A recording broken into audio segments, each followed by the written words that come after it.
Today we're going to be taking a look at the GOAT RDA.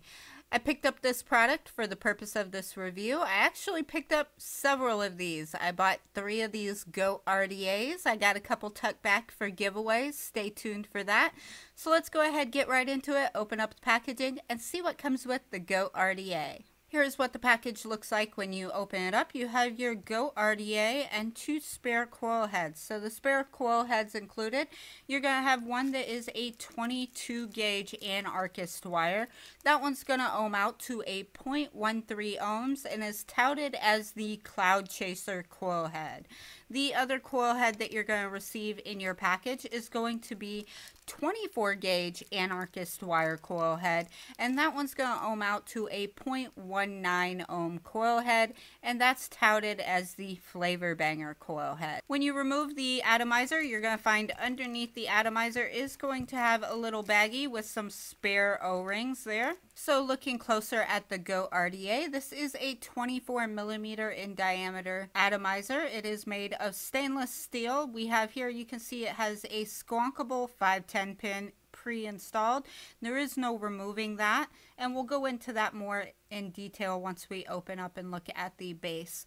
So here on the outside you can see the GOAT emblem, and then on either side of the RDA you have these very large Cylon slotted airflow, and it does have an adjustable airflow control at the top here. So if you hold that and you turn, you can go ahead and close down the airflow, and whatever you do to one side, it does to the other.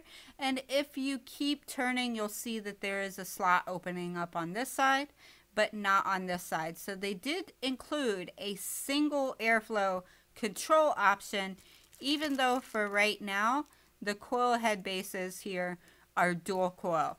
More on that later. Let's go ahead and screw this down on a base. So you do have a nice, very wide bore Delrin 810 drip tip, and if we pull this out here, you can see here that there is an O-ring on the inner portion of the airflow control there on the catch cup, and looking at the stem, there are no O-rings. So this is going to be a goon style drip tip here, 810. Go ahead and stick our finger in there and we can just pull out this airflow control.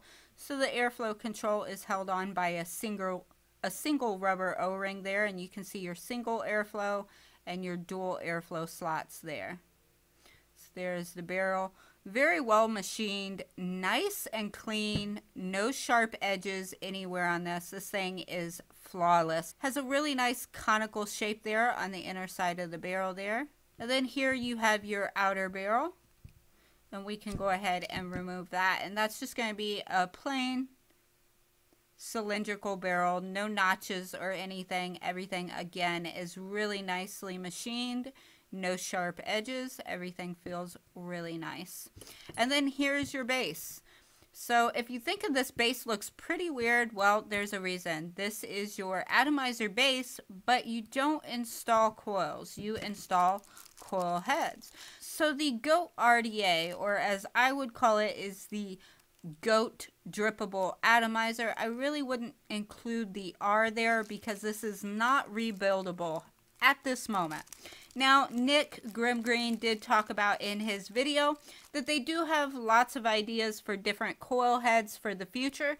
So in the future, we might see a rebuildable base that can be screwed down into the base of the atomizer.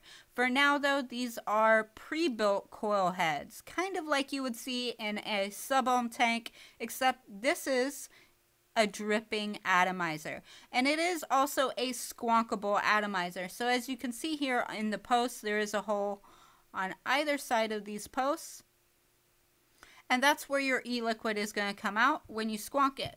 Now, the reason why you can use this as a squonking atomizer and you can also use it as a dripping atomizer is there is no feed inlet in the bottom for e-liquid. So you can put this on a device that's non-squonkable, and you don't have to worry about e-liquid traveling back down the 510 into your mod. But you still have the ability to squonk it because it does have this inlet here and a squonkable 510 pin. The only thing I would say about squonking this thing is because it doesn't have a method to suck the e-liquid back down, you will have to be careful when squonking this device, because if you over squonk, there is nowhere for the e-liquid to go. So while these coil heads are not rebuildable, they are re-wickable. You can re-wick the wire here. So let's go ahead and screw this down. So we'll just go ahead and place it on there. And give it a little turn. And once we feel it snugged up, nice and tight, and now we have pretty much essentially our atomizer is finished. The only thing that we need to do is cut our wicks. So they did leave the wicks quite long. So is that if you want, you can trim them to your preferred length, whether that be leaving them longer or cutting them short. So it does have a fairly deep juice well. About 8 millimeters is how tall that lip is for the juice well.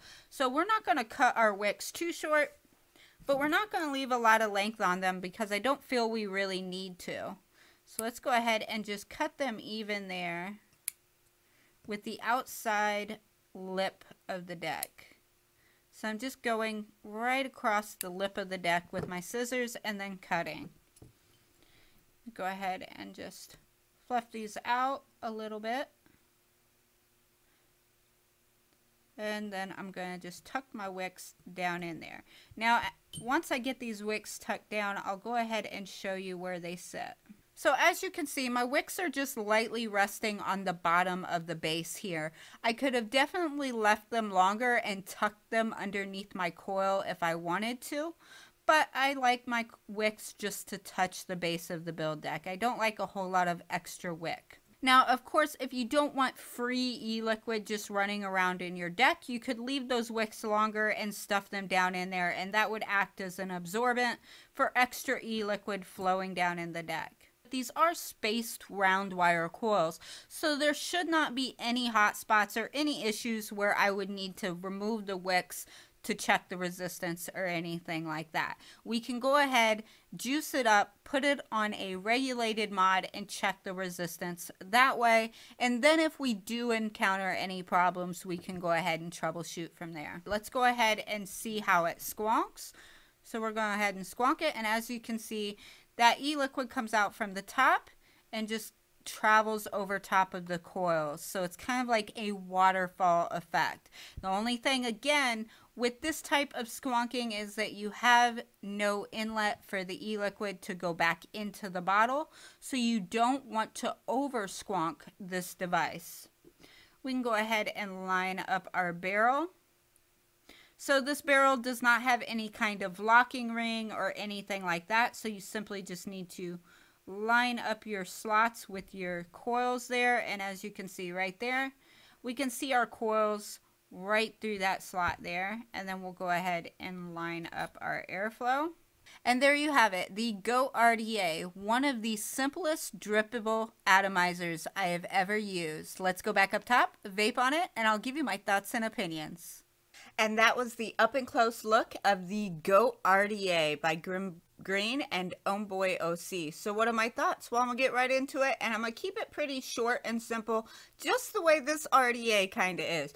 Now, a lot of people might argue, Kimmy, you're calling it an RDA. It says an RDA on the package, but it's not rebuildable. And you would be right there. I would more call this an atomizer, a dripping and squonking atomizer, rather than a rebuildable atomizer per se, because you really can't rebuild it as it comes right now. Now, I do want to go ahead and throw a link right up there in the corner to GrimmGreen's channel, to his video where he goes into explaining more in detail what inspired him and OhmBoy OC to create the GOAT RDA and where its design really comes from and the people that this atomizer is intended for. Now, I have watched his video so that I could get a bit of a backstory on what went through their mind when they were creating this device. So first thing, I'm going to go through the pros and the cons, and then I'll talk a little bit about what I think about the atomizer as far as my use. So the pros on this is going to be the fit and the finish. When I first got this, as you saw in the download when I opened it up, it was beautiful. Everything on this device is very well machined. Whatever company they're using or machinists they're using, they really are doing a good job on quality control. And I have ordered more than one of these, and I must say the quality control on all of them are really good. I like the size of the drip tip. It is quite a wide bore drip tip, but I think it fits really well with the design aesthetic of this atomizer and the airflow on the sides. I've been using this between wide open and halfway closed. I find that having it about 3/4 the way open is where I really like it, but I can also rock it all the way open or halfway open, and I get a really good vape. So I'll go ahead real quick and just demonstrate how it vapes wide open for you.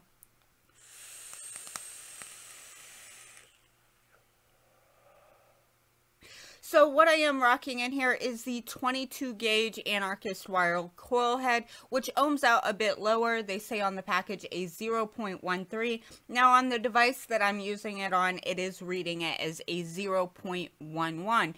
They also include a 24 gauge Anarchist wire coil head, which ohms out a little bit higher at a 0.19 ohm build. Now I am rocking this at quite high for me. I'm vaping it at 82 watts right now, and that's been my sweet spot for this build. I could definitely push this much higher, but I like kind of a cool vape and slightly warm. I'm not big on the really hot exploding coil vape. So for me, 82 watts is really comfortable, and it's still in the range of using it on a dual battery mod. I still get pretty good battery life. A lot of people, they don't care about battery life, and they'll vape it at 150 watts and change their batteries frequently. I'm more of like, I like a cool vape and I want my batteries to last longer. So that was the vape with it wide open. Let me go ahead and show you. I'm going to cut it halfway down. Now, this is going to go into a little bit of a con, and it's a nitpicky, and it kind of can go either way. So when I go to adjust my airflow, my whole cap spins, and that would be the tension on that top O-ring for the airflow adjustment is a bit tight. So I have to grab my barrel of the RDA here and then adjust it. And that's, like I said, really nitpicky. One way they could have prevented that from happening is make it a locking barrel to where it was on a track system, and it would have served two purposes. It would have made it a little bit easier for me to adjust my airflow control ring. As well, it would make it much easier to remove the RDA off of my mod without the barrel spinning. But like I said, it's nitpicky. It's one of those things that I do mention in my reviews. I think it would have made this all that much better if they would have put a little track system in there with a notch so that you could more easily adjust your airflow control without losing that center alignment. And that's a big thing. The center alignment on your coil, having your airflow centered in the dead center of your coil, because that's where your coil gets its hottest, and that's where you need your airflow directed. If they would have just put a notch and locked the barrel in place, when you adjust your airflow, it would have made your airflow off center. But they could have designed around that by making it a notched track system to where there was some play on either side of the barrel for you to spin the barrel, but it would have a stopping point. Anyway, back to the airflow. I've went ahead and closed it to halfway. I've realigned my airflow with my coil so it's hitting dead center. So let's go ahead and vape that now.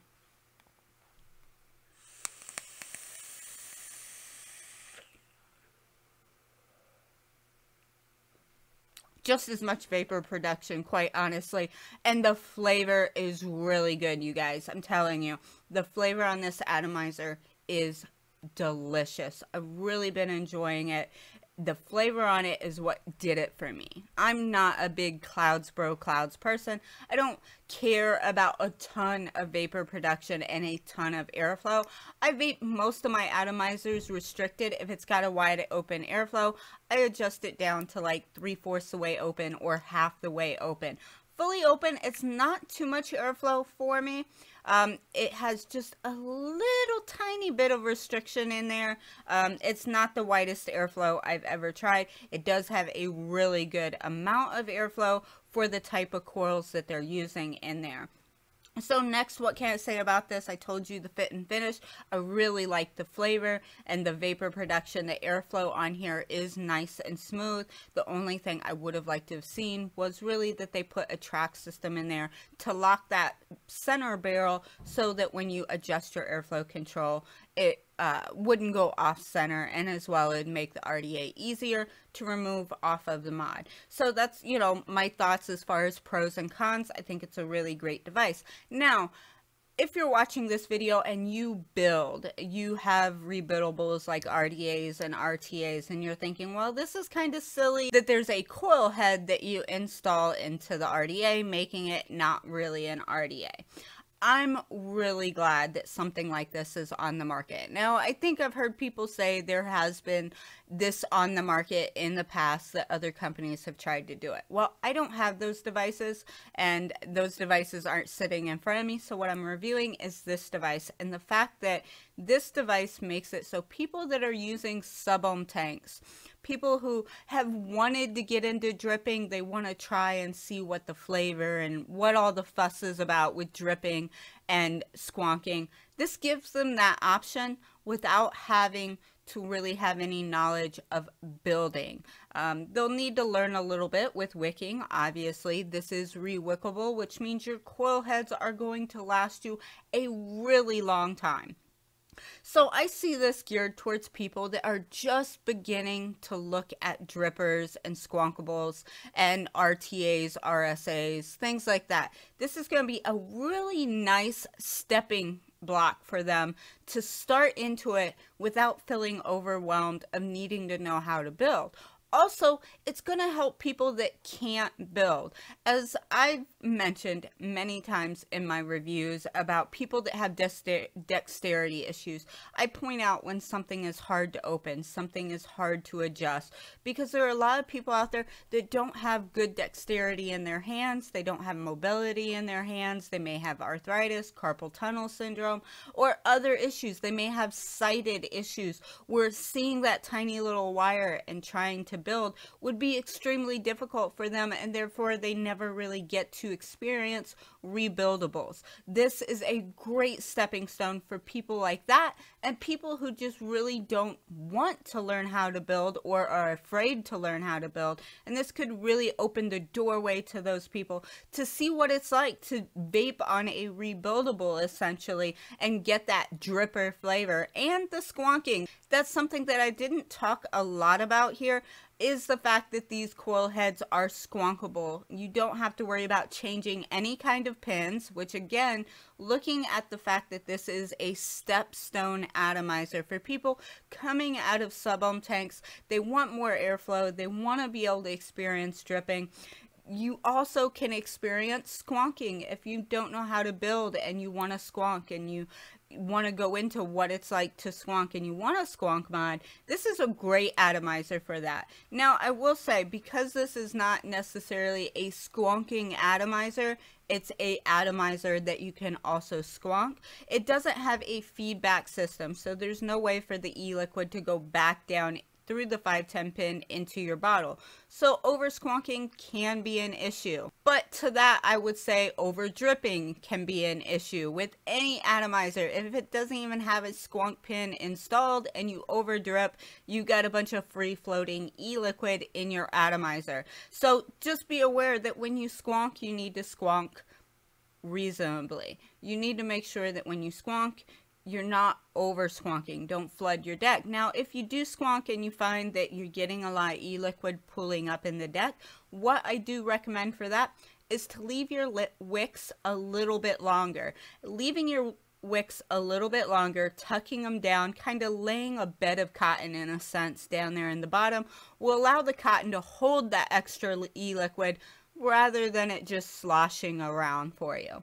So that's my thoughts on the Goat RDA. If you guys like this video, give it a thumbs up. If you're not already, click that subscribe button. And if you are subscribed, don't forget to hit the little notification bell icon so you get notified the next time I upload a video. Now, don't go just yet. I also have another one of these Goat RDAs that I'm going to be giving away on my website. So if you're interested in entering that giveaway, please go over to kimmyvapes.net. I'll include a little box right here for you to click.